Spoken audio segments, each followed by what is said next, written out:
Olá amigos, sejam bem-vindos a mais um vídeo do meu canal. Eu sou Lucas Knaip. Vamos falar sobre o Atlético Mineiro, que agora tem mais dois novos nomes cotados para ser o novo técnico do time, né? O Atlético Mineiro está nessa saga de buscar um substituto para o Cuca, né? Teve muitos nomes ali sondados em Portugal, Vitor Pereira, Rui Vitória, um pouco menos, né, do que o Carvalhal e Jorge Jesus. Teve o Berizzo também na Argentina. Nada andou para frente, simplesmente nada andou para frente. E agora o time continua na saga por um técnico estrangeiro.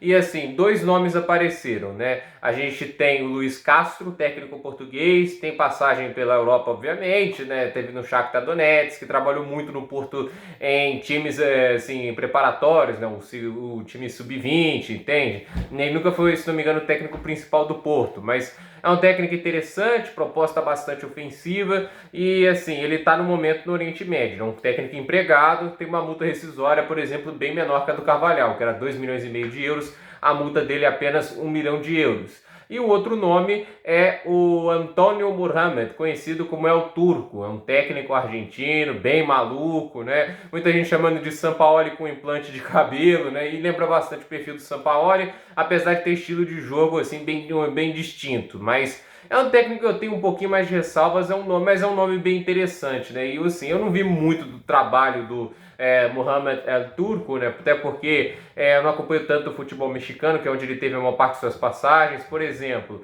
o último trabalho dele foi pelo Monterrey. E aí que dá um pouco de otimismo, porque a última partida do Monterrey que eu vi foi aquela no Mundial contra o Liverpool, em que o Monterrey jogou muito bem. Mas jogou muito bem. Teve até mais finalizações do que o próprio Liverpool, né? Levou mais perigo. Teve um jogo muito duro. O Liverpool conseguiu vencer com uma grande atuação do Firmino, mas correu riscos de ser eliminado pelo Monterrey, que teve uma atuação realmente impressionante. Então, assim, o Monterrey na mão dele jogou muito bem aquele jogo, mas eu vejo o Luiz Castro, um técnico, na minha opinião, mais assim, versátil. Acho que a ideia dele de jogo, né, funciona melhor tanto para ataque quanto para defesa, porque você olha os números do Luiz Castro, eles são mais lineares, né? Ele tem uma média de trabalho mais linear, normalmente times que marcam mais gols do que sofrem, defesas mais sólidas, porque essa é a minha ressalva com o Mohamed, porque ele tem muitos trabalhos instáveis, né? Esse trabalho em Monterrey foi bom? Foi muito bom. Mas antes disso ele teve dois trabalhos com mais derrotas do que vitórias, né? E foi assim, trabalhos ruins que ele teve. Já teve trabalhos ruins na carreira antes, né?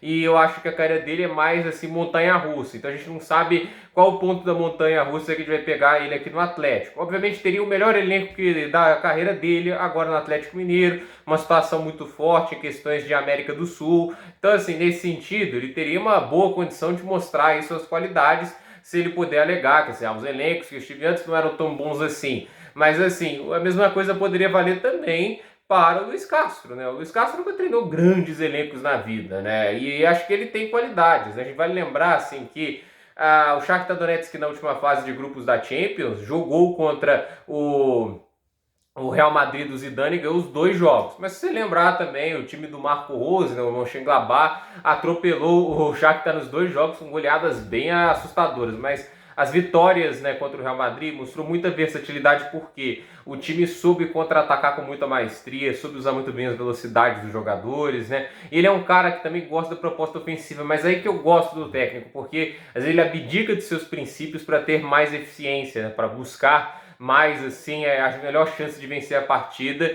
Às vezes eu tenho que abdicar da minha natureza para tentar uma proposta diferente. Esse técnico que se adapta às situações, ele tem muitas condições de ir bem nos pontos corridos e além, ele tem condições ali de superar adversários em mata-mata, fazendo bons ajustes. Por isso que assim, eu pessoalmente, se fosse da diretoria de futebol do Atlético, iria atrás do Luiz Castro, né, entre essas duas opções. Mas tem aquele negócio, ele está empregado, 1 milhão de euros, a multa não é uma multa barata, ainda mais tratando aqui do Brasil, o Atlético não está querendo pagar a multa rescisória, e o outro técnico que parece estar bem disposto a vir, está aí desempregado, então não tem multa rescisória, é só negociar diretamente com ele. Então assim, está entre os dois no momento, né? A gente tem que lembrar que o Atlético Mineiro já teve, por visto, né, algumas conversas mais avançadas, e nada andou muito para frente, nem com o Carvalhal e nem com o Jorge Jesus. Por isso, assim, antes de cravar que eles vão ser os novos técnicos, ou de fechar, a gente tem que esperar ter toda a confirmação oficial, porque eu já critiquei aqui o trabalho da diretoria de futebol do Atlético, porque foi muito pouco efetivo nas negociações. E eu ainda falo, né? Se você quer negociar com o técnico, fala cara a cara. Ficar só no webcam assim é muito improdutivo. Esse é o meu ver. Ficar ali debatendo ali por mensagem com o diretor de futebol de outro clube. Isso aí, no meu ver, é muito péssimo, né? Você tem que mostrar boa vontade e mostrar que você quer levar a negociação adiante. Você normalmente faz isso, estando frente a frente com os caras, debatendo frente a frente as ideias, não na tela de um computador. Por isso que eu estou criticando muito o trabalho do Rodrigo Caetano, principalmente na hora de contratar um técnico. Nunca foi o grande forte dele. O Rodrigo Caetano sempre foi muito bom em negociações, abaixar valores, né, negociar salários, bens, né. A proposta lá do Vinícius Júnior que o Real Madrid fez é muito mérito dele. Ele conseguiu tirar muito dinheiro do Real Madrid para o Flamengo com aquela negociação. Mas para contratar técnicos, esse negócio de ideia de jogo, né? Esse aí não é o grande forte do Rodrigo Caetano. Então, gente, por esse vídeo é isso. Dúvida nos comentários, deixe seu like, se inscreva no canal, compartilhe esse vídeo e até o próximo vídeo.